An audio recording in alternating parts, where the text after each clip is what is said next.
विज्ञान अध्याय 1 रासायनिक अभिक्रियाएं एवं समीकरण।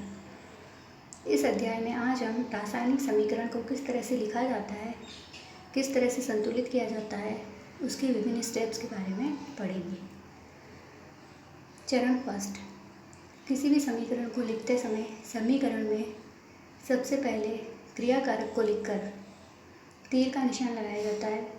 उसके पश्चात उत्पाद लिखा जाता है, जैसा कि आपको इस समीकरण में दिखाई दे रहा है। Fe प्लस H2O, तीर का निशान Fe3O4 प्लस H2। इस अभिक्रिया में भाग लेने वाले पदार्थ क्रियाकारक है।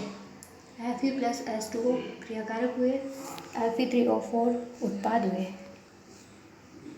दूसरा चरण आता है, तीर के चिन्ह के दोनों तरफ परमाणुओं की संख्या समान होती है। किसी भी समीकरण को संतुलित करना है तो उसके अंदर दोनों तरफ परमाणु की संख्या हमें समान रखनी होती है।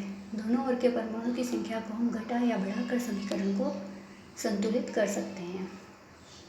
ऊपर लिखी हुई समीकरण है फर्स्ट नंबर की, उसमें जब हम देखते हैं तो हमें पहला तत्व आयरन दिखाई देता है Fe, जिसमें अभिकारक में परमाणु की संख्या है 1 और उसके उत्पाद में परमाणु की संख्या है 3। इसी समीकरण में दूसरा तत्व है हाइड्रोजन, जिसमें अभिकारक में परमाणु की संख्या है 2, उत्पाद में उसके परमाणु की संख्या है 2।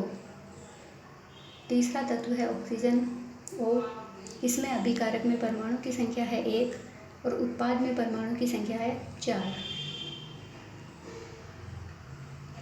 तीसरा है सबसे अधिक परमाणु वाले यौगिक को पहले संतुलित किया जाता है। ऊपर आपने ये सारणी देखी है, इस सारणी में सबसे अधिक परमाणु वाला यौगिक हम छांटेंगे। इसमें सबसे अधिक परमाणु वाला यौगिक ऑक्सीजन है।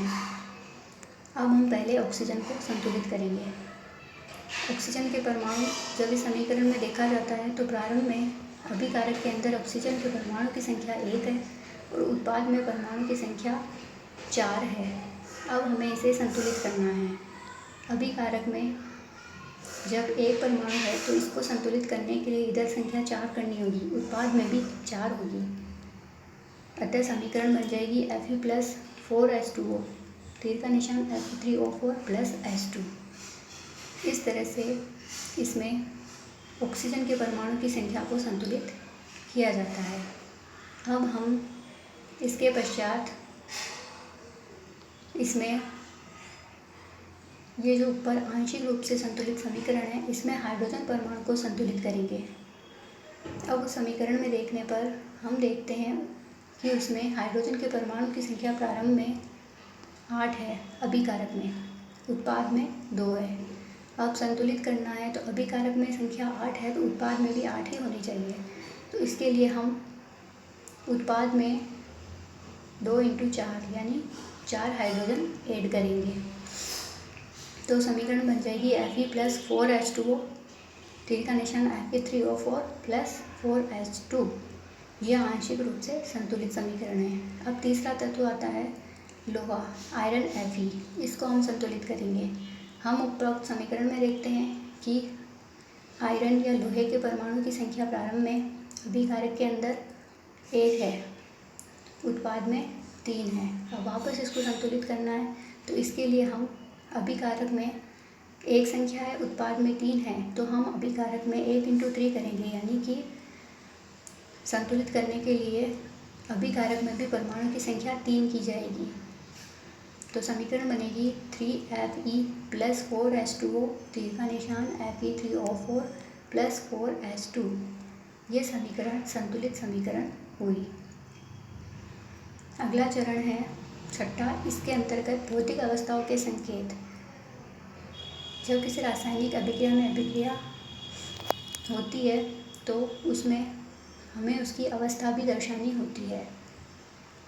अभिकारक अगर ठोस अवस्था में है तो उसके लिए S, गैस अवस्था में है तो G, द्रव है तो L से दर्शाया जाता है, जैसा इस समीकरण में दर्शाया है। थ्राइस Fe कोष्टक में S लिखा है, यानी आयरन सॉलिड यानी ठोस अवस्था में है, प्लस 4H2O, इसमें L लिखा है, इसका मतलब लिक्विड अवस्था में है। Fe3O4 कोष्टक में S लिखा है नीचे, इसका मतलब ये सॉलिड अवस्था में है, ठोस अवस्था में। तो 4H2 यानी हाइड्रोजन है गैस अवस्था में, इसलिए G लिखा है। इस तरह से आप सबको किसी भी रासायनिक अभिक्रिया को संतुलित करने का तरीका समझ आ चुका होगा। अब आप किसी भी तरह की समीकरण को संतुलित कर सकते हैं। धन्यवाद।